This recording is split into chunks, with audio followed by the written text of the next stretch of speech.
Hey everyone, this is Farid and I'm here with Navid today. This is going to be our first episode of this podcast, which is MENA FX podcast.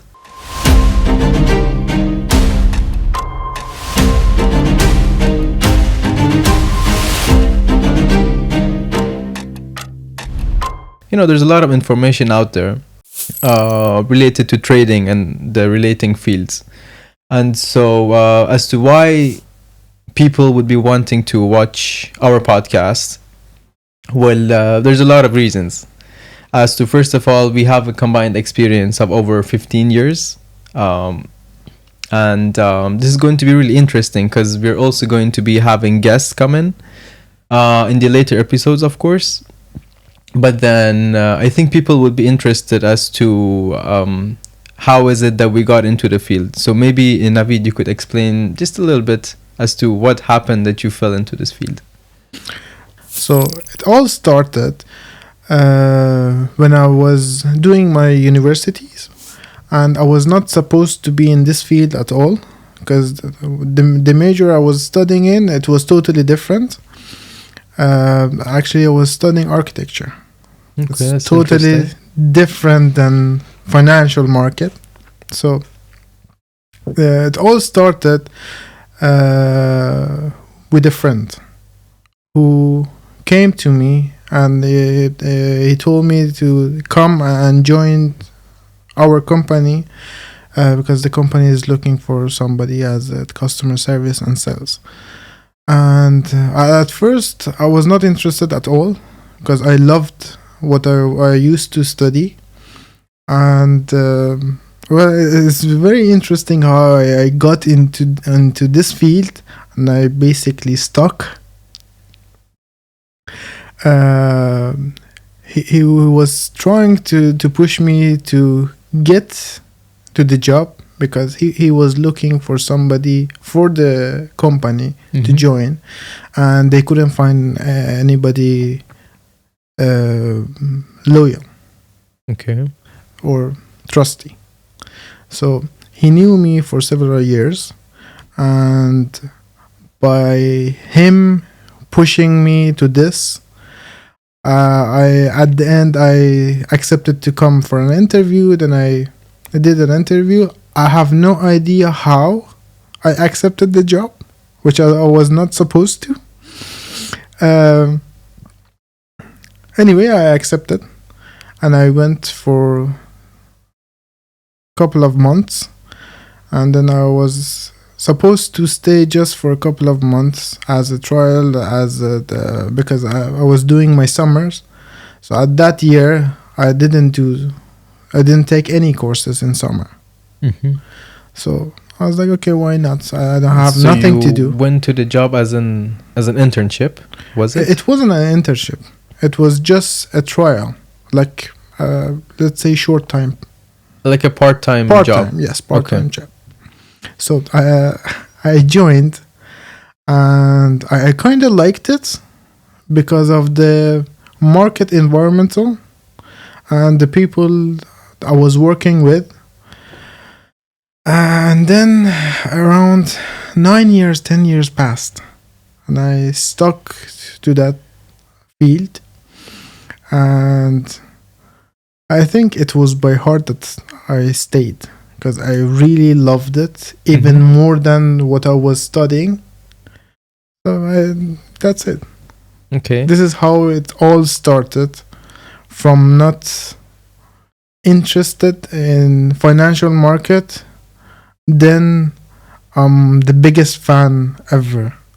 Okay. Yeah. So in the job that you got, like what position was it for? Was it actually it was kind of mix. Okay. I was doing customer service, sales. I was doing side jobs which I'm not supposed to do, as a beginner or as a fresher. When you join a company, they just throw stuff on you. For sure. I did all of that. Okay. Yeah. All right. So okay. So you said you did work as sales as well, right? So what was your first commission that you ever got in this job? Actually, it took me a while because when I joined the company, I didn't know nothing. Okay. I knew literally nothing about the financial market, what is Forex, what is trading, what are the instruments that you can trade. I knew nothing. And the company taught me everything from A to Z. But most of what I know, or like most of my knowledge, comes from the experience, not from what you read from the book or what somebody tells you how it works. And let's go back to your question. I worked as customer service, sales. I worked in back office. I worked in operation, different departments. I worked, and I'm really happy that I worked in all of these departments, and I had this opportunity to experience all of these different departments. Yeah, it is interesting. Yeah, of course. Okay. And my first commission was not even $10. Okay. It was below $10. And but even though it was below $10, it felt so good, and it motivated me to go and work harder and to gain more and to learn more as well. Okay. So you were in this company that you were working for, or in the same field, for over, you said 9-10 years. Yes. And so obviously you gradually worked your way up, and of course you started with $10 as your commission. So now the $1 million question is that what was your highest commission that you ever got during all the years that you worked? I mean, as a sales who worked for several years, the minimum per month should be not less than $10,000 as a commission. If you work good, or you love what you're doing, and you're motivated and hard worker, you will get minimum 10. And I think for a salesperson in this field, as somebody who's not into this field for so long, it's very good, which I achieved this in less than 2 years. Okay. And my highest commission, I rather not to talk about it, but it was above 50K. Okay, for a single month. For a single month. Okay, it's a very big amount. It's a very considerable amount. Depends on the angle that you look at that. It's a good amount, but you need to see the work the person does for it. The work that comes behind it. Yeah, exactly. Definitely. All right, so apart from all of this, you said that you left your university, and then you basically fell into this field. Actually, it was only 1 year left from my university. Okay, for you to complete my degree. Okay, but because of the major that I was studying, it was so hard to do both at the same time. Because this architecture major it will take almost all of your day. So there's a lot of stuff that you do, there's a lot of things that you need to prepare. So it was either this or that. Okay. And I chose that. Okay. Yeah, so that's where I'm trying to get at, is that, do you think that you fell on the right path, or do you think things would be way different if you would have stuck, in doing your architecture degree, and then, do you think you would end up where you're right now? I cannot get to the conclusion to say I went in a right path, because it's not done yet. But I believe I took the better option, because I can see my other colleagues or friend from the university, where did they ended up. Because again, the major that I was studying, it's very competitive after you graduate, Get your degree. Yeah. yes. So I think I'm in a right path at the moment, and I think I chose the right path. You're in the right path, but you're just not there yet. You haven't I mean, seen the destination yet.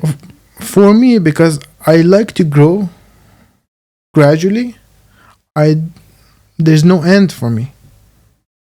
I just try to grow slowly but steady. Definitely, yep. Slow and steady wins the race all the time. Yes. All right, so so this was like a little background, I believe, about you and your experience, and definitely, like you said, you worked in very, different areas within the same field. I would say that's about all the departments that there is in a broker, right? Yeah. IT, I don't know, sales, customer service, their back end, and I think that's about it, if I'm not mistaken, though. IT, you mentioned IT. I didn't mention IT, but I was trying to help the IT. Because as a technical wise, I don't have much information or knowledge about IT stuff. Right. So I think that should be good enough. As like for people watching this podcast, I think it would be a good and reliable source of information. I think this podcast could help them in many ways. And so we hope to share all of our experiences. Hopefully people can, go through the right path. And of course, through this whole journey, everyone makes mistakes. Everyone learns from them. But hopefully people watching this podcast don't have to make the mistakes that we made. Yes. And that's what we're hoping for. And so how about we start talking about the main topic? All right. And which is, I think it's quite interesting because as a trader, many people find it, or many people, I would say, don't really think about the broker they work with. Now, before you say anything, I will mention that in the sense that people go with the broker that gives them the most benefit. So if broker A charges me $10 commission, broker B charges me $5 commission, I'm going to go regardless with the one that charges me $5 commission, with the lower one, obviously. But of course, there are so many variables, but I'm saying it in the sense where I don't consider the rest of the variables, of course, when choosing the right broker, especially for your type of trade. Now, what would be interesting, I think, would be to unveil the curtains from the broker's point of view and see how the brokers view the traders, or what kind of traders do brokers usually look for. It's a very nice subject that I believe not much people are talking about it, or they don't get a chance to have this discussion about this. Because I worked in a broker, I can easily tell you that what brokers think about traders and what type of brokers looking for what type of traders. There is a lot of brokers, they all say that no matter what, we want all type of traders. But that's not 100% true. It depends of the type of brokers, whether they are market maker, ECN, STP, or they're doing hybrid. I mean, sometimes they're ECN market makers and ECN. Yes. I believe that if you're a trader who does day trader, I think all the brokers, they accept you and they like the way that you trade as a day trader. And as per the scalpers and news traders, of course, STP brokers, they don't mind what type of trader you are, but they rather you to be high profile. I mean, with the bigger capital, right, as a STP broker. Okay. So, because the majority of the scalpers and the news trader, they have a smaller capital, they go with ECN or market makers. And usually, especially market makers, they don't like the scalpers or news traders. And why is that? Because usually they have lower or even fixed spread, which they think the trader or the scalper is misusing the services or the benefits, advantage of the, or taking the advantage, basically. Yes, that's why they don't really want the scalpers or news traders, especially for news traders. And the news time, the spread for the spread of instruments will be widened usually, and they have more spread or bigger spread, while the broker is offering you a very low spread or a fixed spread. So that they are giving you more services. They will give you services which is in your favor. But when you're a scalper or a news trader, they think that's those type of traders is taking advantage of that. So they don't really like it. Right. Some of the brokers, they so care about the client. What they do, if they're a market maker, they will just honestly, they will tell you that this account is not good for the way you trade or for your trading strategy. We may offer you another account, which is not bad. It's very good because first of all, they're honest. And second of all, they're trying to protect themselves. Yes, in the sense, it means that they know what they're doing. They're protecting themselves, not against the trader, against the market or against the trades.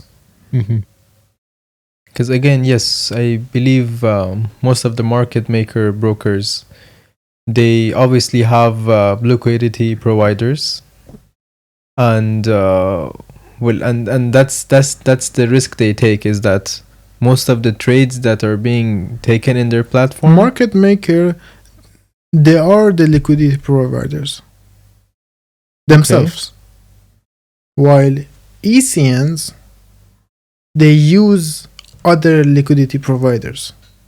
So they use liquidity providers to use it as their liquidity, while market makers, they take trades against you, which means that they are the liquidity provider for themselves.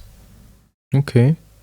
That's why they don't want or like the scalpers or news traders. Okay. While I believe scalping, it's not the way that you trade as a trader.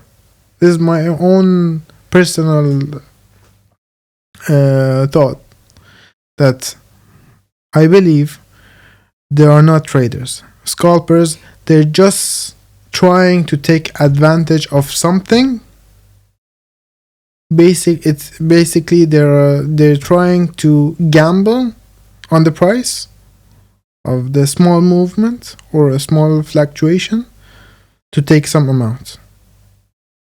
It's like rolling a dice to get $10, $15, $50.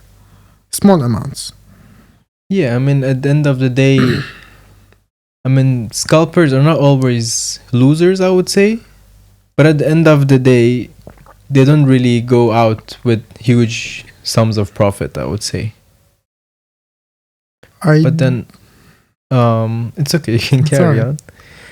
But then I believe, yeah, like you said, so day traders are like the most wanted, I would say, traders for brokers. So brokers are looking for this type of traders because they're the most beneficial to them. They don't take advantage of anything. They go by the rules. They don't cause any troubles, nothing. I mean, what do you mean by troubles? Yeah. There's nothing in trading you can call trouble. But I can say that misusing the system can cause damage to the broker, while yes, there is a lot of services available from different brokers, and each broker will give you a different system and offers, but they're trying to get you the best services they can, and if they see that you're trying to misuse that, they will try to stop it. They're not trying to stop you. They're trying to protect themselves and lower their risk. There's, let's say, scam brokers. If they see a scalper or a trader who's misusing their system, what they do? Either they will freeze your account, which is not legal, or what they do, they will tell you that your trading strategy is harming our system. Please close all your position, or they will close your position and tell you that we will close your account and you're not welcome anymore here. Usually the scams, or I would say a low profile brokers, they do that. Even if they're not scams, they do that because they're not that strong, they're not that big. And most of these, I believe, happen with market maker brokers rather than the STP and ECN brokers. The majority of it, yes, it will go to the market makers. But there are some, they call themselves ECN brokers, but behind the curtains, they're not. They're market makers. How you can differentiate between these two types is by seeing the services they give you, they provide you, like leverage, commission, swaps, spreads. Usually, if the broker will give you a fixed spread, 90% it's a market maker. It's a market maker. For sure. Why? Because no other liquidity will give you a fixed spread. Unless you're a ECN broker that you want to give money from your pocket for the third party to gain what? To lose? You as a broker, you're trying to make money. Also, the trader is there to make money. So both of you want to make money at the end of the day, right? Definitely, So that's the whole point. at the end, nobody, no ECN broker will give you a fixed spread. No way. Well, market makers offer the best services. They have the minimal spread. They have maybe the best margins, the best stop out levels, and the best leverages. I don't know, 1 to 2,000, 1 to 5,000. And so, why would a trader not go to a market maker? Why would anyone even go to an STP broker? That's the thing. Okay. What is the definition of market maker? Market maker is a broker who's making its own liquidity. So, and ECN acts like a bridge to the liquidity providers. So they take your trade and they execute it there. But what you see is their platform. Yes. All right.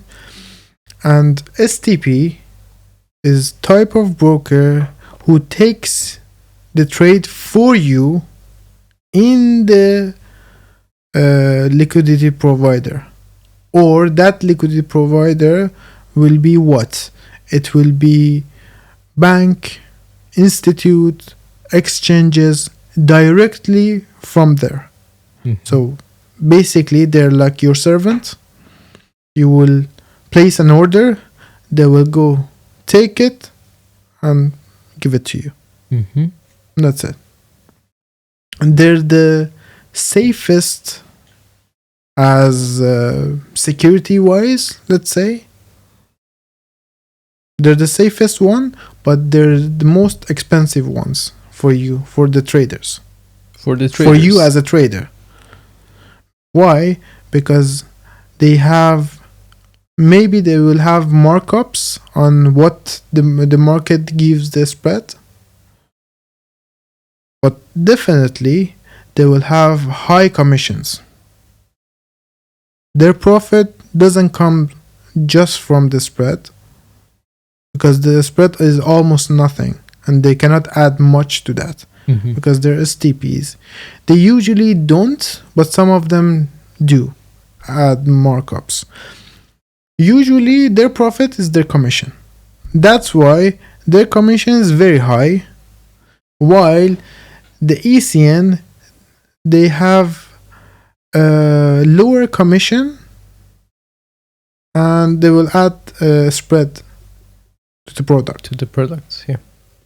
While the market maker, I believe it can be the best option for you if you can find the right one, which they give you a very, very competitive and low spreads.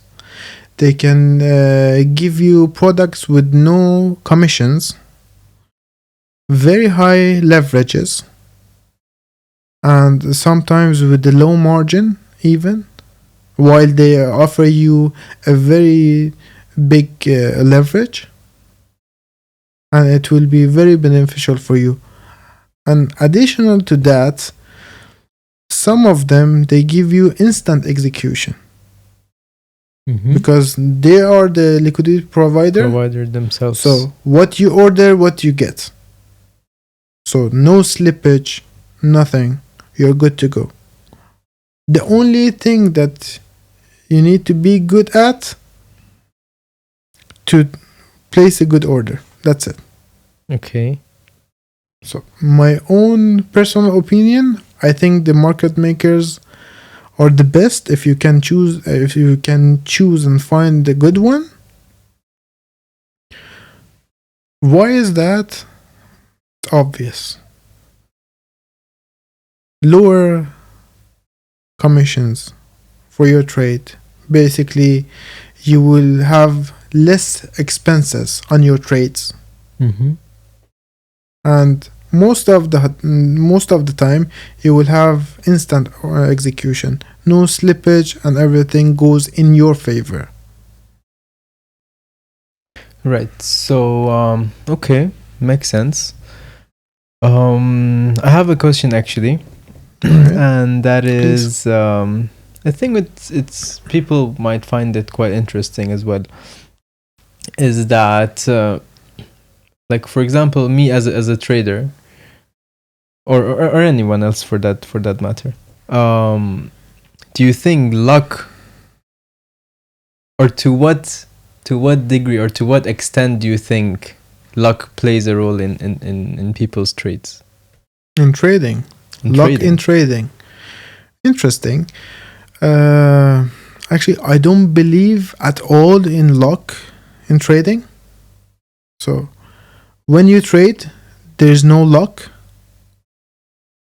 Because you're the one who choose to go to which direction, either go short or long.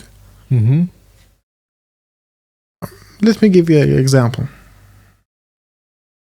You're driving to your destination. You're going to a trip.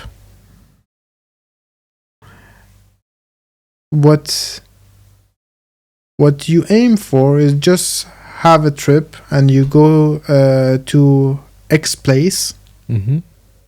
for leisure to have fun. Alright? And while driving there, you will make an accident. Okay. If you go to the hospital for that, is it do you consider that as bad luck? Well, maybe it would differ It's from an event person happened. to person, but I think a lot of people might consider that as bad luck. No, 'Cause- it's just an event happened. Maybe you're not the one, because you're the one who's driving, right? Mm-hmm. If you fall asleep and you make an accident, it's whose fault is that? It's your fault.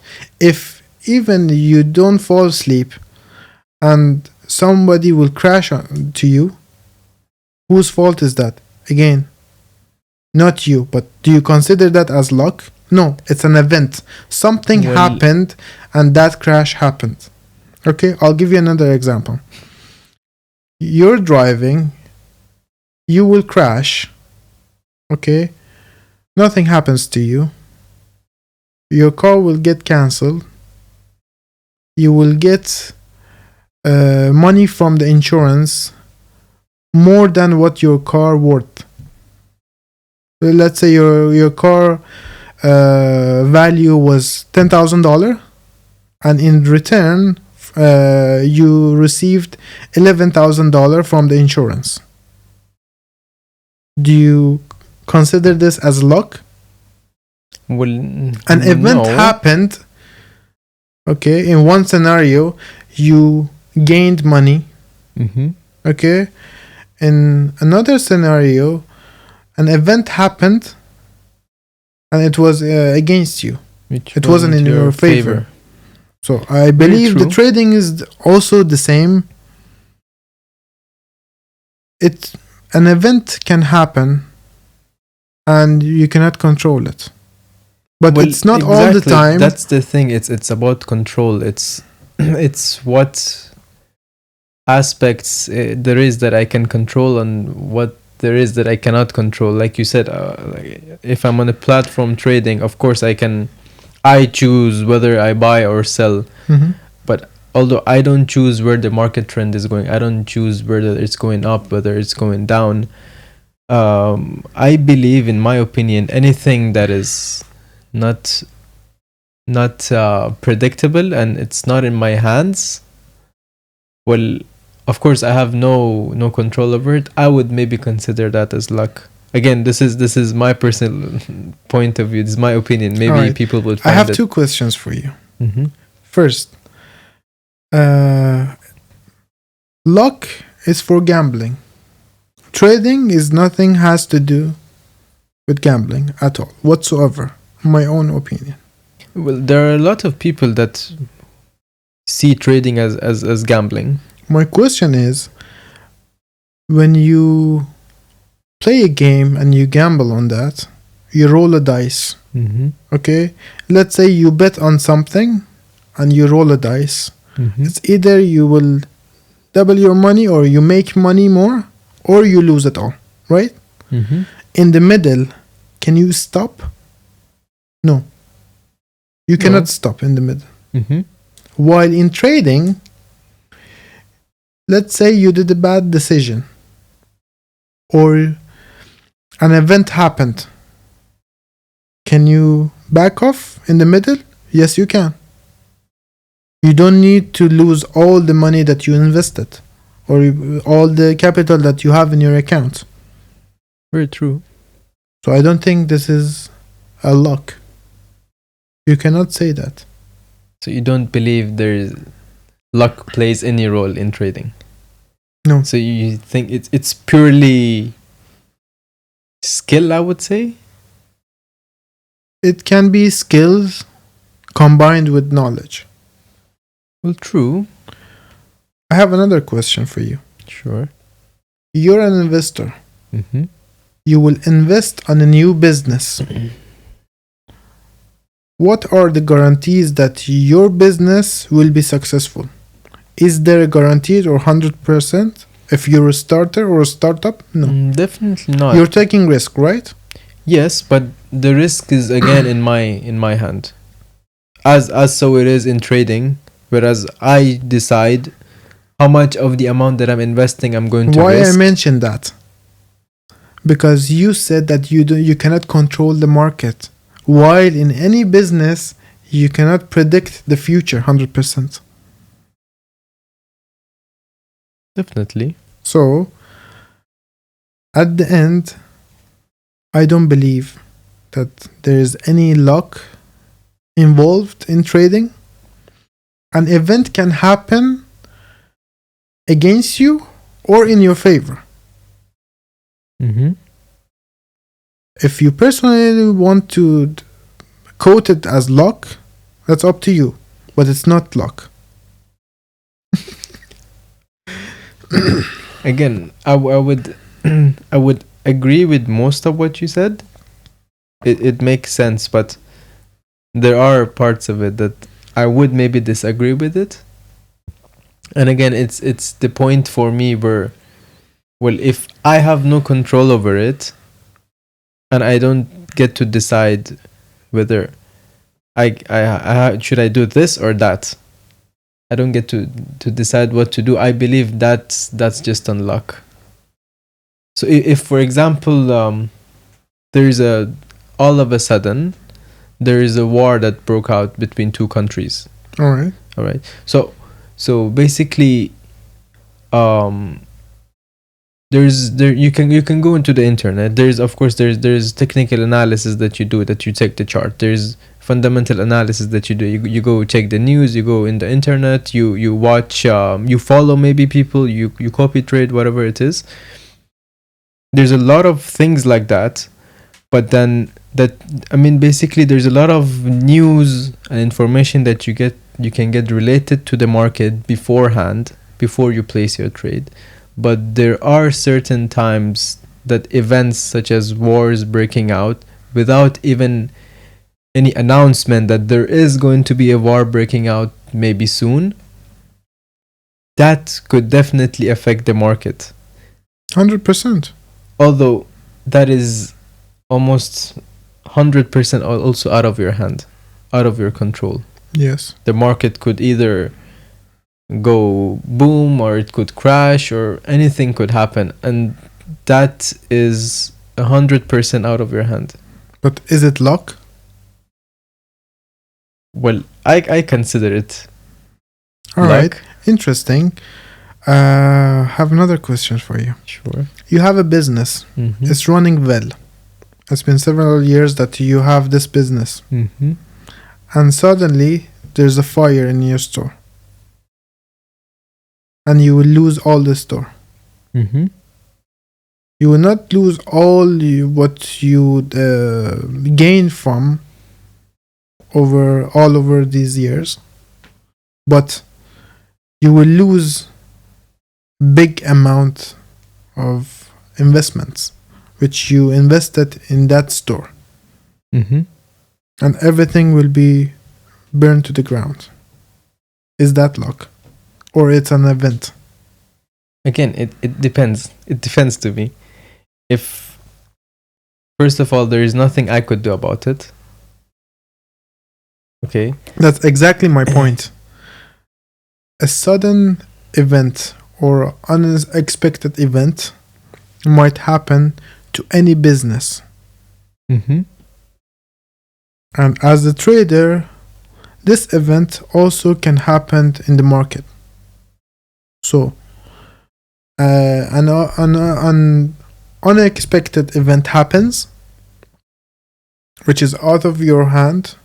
What you need to do is just either to protect yourself somehow, which I'm not gonna go deep into details, or just step back. Okay.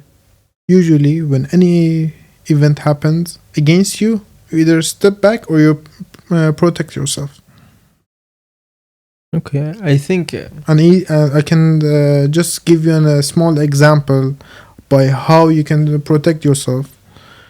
Do you have a position? Do you think that there is an unexpected event happened or something happens which moved the market? Can easily deposit more money to protect your account, and then in a while it will back to normal. To protect your from being stopped out in the market. Yes. Okay. Right. So there are a lot of topics, a lot of discussions that we can go deep into it. Mm-hmm. But of course, we're gonna leave that for the coming episodes. And also, we would love to see other people also letting us know that if there's anything that maybe they want to know about. Maybe it could be again from a trader's point of view, from the broker's point of view. Of course, there will be things that we leave out. We just speak out what comes at what's at the top of our mind. Definitely, there's going to be things that aren't covered, and so I would encourage people to engage with us as well, and leave a comment, send us emails. We'll definitely reply back as soon as possible. And I believe there's a lot of people with good ideas. I mean, by ideas mean questions. Mm-hmm. If we didn't cover any subject or any topics that they want us to talk about, maybe they can just share it with us, mm-hmm. and we'll take it into the consideration, and we'll talk about it 100%. Definitely, because when you're into something and you know a lot about it, maybe you don't think that people find that topic as important or as exciting to you. I mean, a lot of people think that financial market or the subject of talking about finance is boring, but it's super exciting for me, and I don't get tired to talk about it. So as much as question we get, I'll get more excited. I'll be more than happy to answer them. Definitely. So I think that's going to be it for today's episode, which is the first episode. All right. Maybe we don't have to rush it too much. There's going to be a lot of other episodes that we're going to have. I don't get tired of talking about financial market or this subject at all, but I believe we don't want to bore the audiences. Of course, it's never going to be too long for us. There's a lot of things to cover, to talk about. But yes, again, as a reminder, we are going to have guests in the upcoming episodes. I believe the upcoming episodes gonna be much more interesting because of our guests. Mm-hmm. And I will not reveal more. And people can watch for themselves in the upcoming episodes. Again, if it was engaging enough, which I hope it was, then people will definitely stay tuned. So just hope for the best. See you guys. See you guys.